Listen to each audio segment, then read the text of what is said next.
This is the Fitzy and Whipper with Kate Ritchie podcast. Let's talk about an interesting item that's up for sale, guys. And if you want a piece of celebrity memorabilia, my God, look no further. In fact, I think it went to auction on Saturday. We may have missed the shot.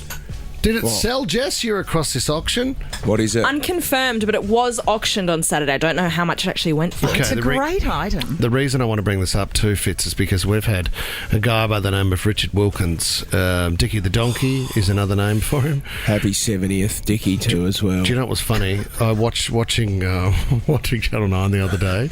They were talking about the new Shrek movie coming out. Mm-hmm. And then they threw to Dickie and I think... who was alongside Dickie on Saturday morning? I think maybe Sylvia Jeffries was there. And they said, who would you play Sylvia in the new Shrek movie? And she said, obviously the Princess Fiona. And they said, and who would you play, Dickie? And he went, I don't know. I assume the donkey. I don't know. Oh, did he? I thought, you're on fire, mate. You haven't lost it. Dickie's still warming up. He's already been Dickie the Donkey on this show. But I believe he was there on this iconic night. So let me take you back to 2001. And the winner for the Best Actor in the Academy Award, Ridley Scott's Gladiator, Russell Crowe. Wow. Yeah. Rusty said, everybody, get together. We're going down to Darcy's restaurant, which is now closed, in Paddington.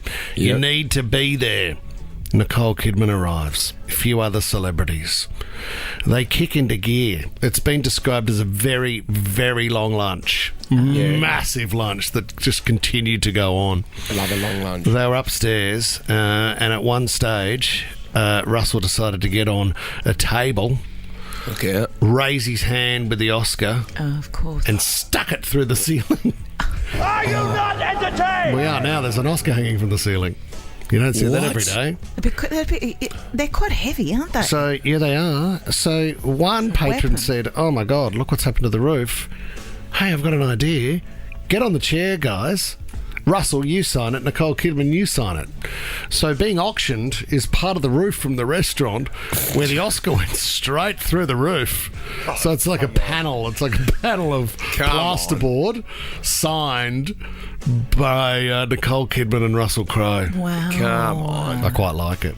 It's unique and it's interesting. I think I like it too. Is there a reserve price? Do we know what it's worth? We got an estimate of $800 to $1,500. I just in What do you now, got, guys, Tommy? sold for $1,200 on the weekend. What a waste of money. Oh, it's kind of fun, isn't it? I mean, if you've got that money to throw around, it's fun to put in the pool room. I actually do have Nicole Kidman's autograph, right? And it's on a piece of paper. I laminated it. This is when I was a young girl. Yeah. And lamination. It's Nicole and Tom Cruise. Both their no way. That's when they were married. Happily they married. signed a piece of paper for me. Did they write to Kate, or was it just a signature? It says to Kate. Where were you? Where did you get the autograph? Well, my tutor on Home and Away, when I was growing up, my school tutor, she knew Nicole and was Nicole's tutor in the very early days, like BMX Bandits and stuff like that. And so Tom and Nicole would go to her house at Whale Beach. And so I said, can you please get Nicole and Tom's autograph for me? Oh, I've still got my autograph book too. Remember the autograph? And it was everything. Yeah. You'd go to bed every night and go, oh, God, I cannot believe. Dad sent me over to Al Green, who was a great basketballer and sprinter once. Mm-hmm. And there was so many people around, Kate, and I was a bit flustered. I got to the front and Al Green said to me, do you know who I am? And I didn't really hear what he said, so I said no. And he refused to sign my autograph book. Oh. So I went back to Dad crying my eyes out, which was a bit embarrassing because I was 23 at the time. Yeah. You know, I went up to Palm Beach the other day and there's a guy who looks after us, like quite a few houses up there if you want to rent a house. And he's famous for wearing bright, colourful shorts. And I said he turned up to open the house that we'd rented for a couple of nights. And I went, whoa! Got the shorts on again? And he goes, yeah, these ones are brand new. Do they fit all right?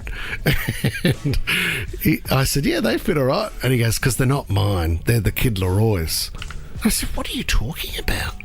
He said, well, the Kid Leroy hired a house when he was here and stayed in Palm Beach. People found out where he was staying and people that make clothes just sent him stuff. He said when the kid checked out after 2 nights, there was garbage bags of brand new gear.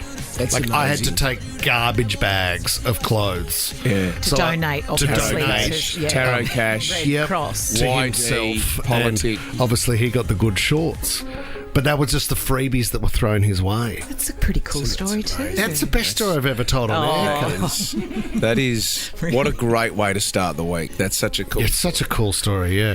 I mean, if you were to get an Oscar sort of stabbed through that laminated piece of paper that you've got with Tom and Nicole's signature, that would be worth about $1,200. Not bad. Good story. Fits in Whipper with Kate Ritchie is a Nova podcast. For more great shows like this, download the Nova Player via the App Store or Google Play. The Nova Player.